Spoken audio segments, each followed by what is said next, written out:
bang tama si Mama? Nung kabataan natin, Hindi siya tama at all. ay, mas nakakaalam ako. Mas magaling ako. No, you're wrong. Lalo ko ng bata ko, may pa love letter pa ako sa nanay ko eh. Ako rin. This is what I want, chu-chu-chu-chu, may mga ganun ako. Ang dami kong ano. Kasi diba, when Dami you're younger, sinasabi. feeling natin parang mga kontrabida sila. Papunta ka pa lang, pabalik na. Totoo yun. Natin naririnig, that is so true. At saka yung mga iniisip mo pala yung kalokohan na gagawin. Ah, yeah. Alam na niya. Been there, done that. At saka yung Oo, kababae mong sinasabi. tao, hindi ka marunong maglinis. Yan! Yan! Kababae mong tao, hindi ka marunong magluto. Hindi pwede. Hindi pwedeng walang ginagawa. Hindi pwedeng walang ginagawa. Oh, tanghali na. Tulog ba kayo? Yan! Yan! O yan!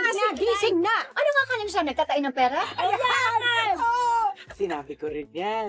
Huwag masyadong tawa ng tawa. Kasi pag tawa ka ng tawa, mamaya iiyak ka. Naalala mo lagi? Oh, may kasabihan Pag tawa ng tawa, oo. Wala kaming ganun. Yung pag nagsisinungaling ka, kung akala mo, hindi Oo. alam at mami mo nagsisinungaling ka, At saka you're wrong. At Alam kala mo lang yun. alam at saka nila. Sige, umiyak ka na gusto mo. Oo. Ay. Arte-arte? Diubrang arte. Umiiyak ka. O, diyan ka lang. Wala pa kaming title, the podcast. Now streaming, stream now on Spotify.